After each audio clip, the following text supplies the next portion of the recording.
Hi guys, thank you for joining me for another TIFF review. I apologize about the shitty lighting in these videos, I don't have a professional setup and I know it looks like crap, but these videos are about the reviews, not the look of them. So anyway, on to my review of The Girl in the Photographs, which was yet another Midnight Madness movie. I wouldn't say this movie was a dud. This movie did not suck. It wasn't a bad movie, but it definitely was not great. It was very, very average. And in that sense, it was a disappointment. Because when I go to see movies at TIFF, I hope to see things that are really, really exceptional. And this was definitely not an exceptional movie. It was your very basic, very average, very standard slasher movie pretty much. Although it did have some really good moments. I will definitely give it that. And it was effective in parts. It had its moments, but it just did not okay, let me put it to you this way. Baskin, the other night, the bar was set like this high, okay? So this movie was down here, okay, compared to that, all right? So that should give you an idea. I mean, Baskin was something truly, truly original, truly different, truly horrifying. I mean, I'm not going to say this wasn't horrifying. There were some horrifying things in this movie, definitely very gruesome and bloody and all that. But I mean, Baskin was done in such a way that it was really creative and different. And, we've seen this stuff before, Okay, so let me just give you a kind of basic plot here. Wait, before I do that, one very interesting thing about this movie is that it was produced by the late, great Wes Craven. And it was really nice because the director came out during the intro and mentioned him. And also at the end of the movie, there was a dedication for him. Just said for Wes, the very first credit that came up at the end of the movie. So I thought that was very cool. Okay, but anyway, so on to the plot. We've seen this kind of stuff before. Pretty young thing. This young girl is getting... she works in this store and she starts really, really early in the morning, when it's still pitch black outside, and she has to open up this place alone, so she's opening the door with her key. She's going into this pitch black store and there's a bulletin board there, and she keeps finding these pictures of these, bloody, apparently dead young girls who look just like her, in various positions or whatever. So when the movie starts, she's already gotten a few of these things. And so, of course, she calls the cops, goes to the police station. And, here's the thing, I'm sitting there, going, come on, She's in the police station. She's telling them about this latest picture that she got. And all these cops are like, yeah, well, it could be just a really creative, sicko out there. There's no body. There's no proof that anything happened. They're just completely poo-pooing her and, kind of laughing it off and not taking it the least bit seriously. And I'm thinking, really, come on, anyway. I mean, she's already gotten a few pictures at this point, but then again, this is a small town, Spearfish something or other, so I don't know, maybe the cops there are just, bull hunks, I don't know, but anyway, so yeah, she's been getting these really weird, fucked up pictures at her job and stuff like that, and of course she's really concerned about it. There's kind of a side plot where she's having trouble with her ex-boyfriend. I don't really know what significance that had, other than that was just one more victim. He was another victim. And this guy, okay, so there's two killers.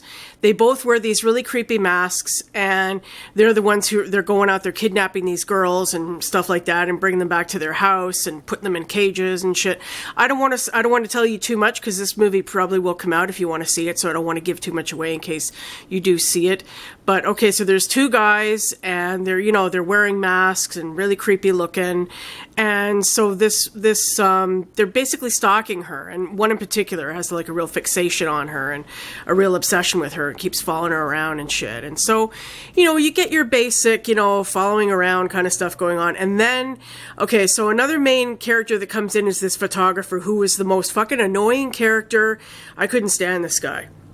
His name was Peter Hemmings or something. He's this, big wig LA photographer, a real nerdy looking guy, and he's got this perfect model girlfriend, right out of, some, H&M ad or some shit, and I'm, typical, stereotypical stuff, right? And he pontificates all the time, and he thinks he's so fucking funny, and he's really just fucking annoying, and, I'm sitting there going, oh, fuck, like, I can't stand this guy. But he was, like, really one of the main characters of the movie, so unfortunately I had to tolerate him through most of the movie.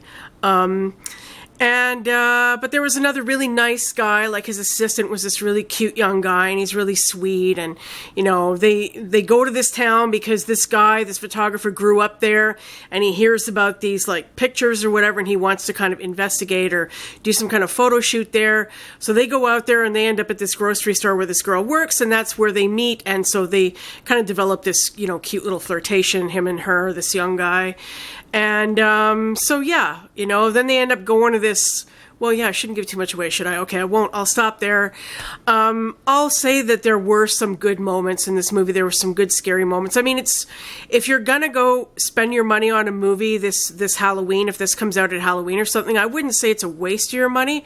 Like, if you want to go out just and have just go see a movie for the hell of it, like, it wouldn't be a bad one to see, I guess. It was entertaining, mostly, other than when it was very annoying, to me.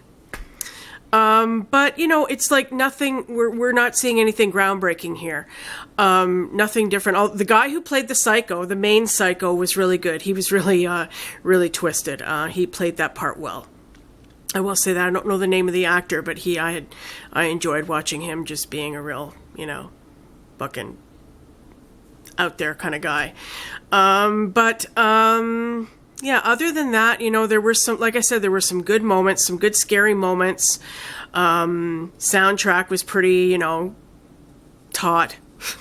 There, especially in the final, like when the movie was climaxing, there was this kind of longish scene where the soundtrack I thought was really effective, was very, very creepy and scary. And the final shot of the movie I thought was pretty good, was pretty clever, actually, so I'll give it points for that. But as a movie overall, I was basically disappointed. This was a very, very average movie. I definitely could have done without it. I could have picked something better, but, it sounded, pretty good in the book, and, I thought, okay, what the hell? And so, you're always, when you go to TIFF, when you go to see a bunch of movies at TIFF, you're never going to have, like, a 100% track record of seeing everything you see is good. You're always going to see, some duds are going to creep in there, and I wouldn't call this one a dud, but I would definitely not call it like, a great movie or anything. It was just very average. Very average. That's basically it. So, anyways, I hope you guys enjoyed this review, and I'll be back tomorrow. I'm seeing a movie called Couple in a Hole tomorrow, which sounds, well, the title is pretty fucked up, and the plot sounds really, really weird. This should be very, very different. This movie is going to be very different. It's about this couple, who live in the woods. They're kind of like recluses, and they live in the woods like hermits, and they kind of live off the land and stuff. But then they end up some guy discovers them or something, and they end up going to live with him, and some weird stuff goes on. So it sounded like a really intriguing plot.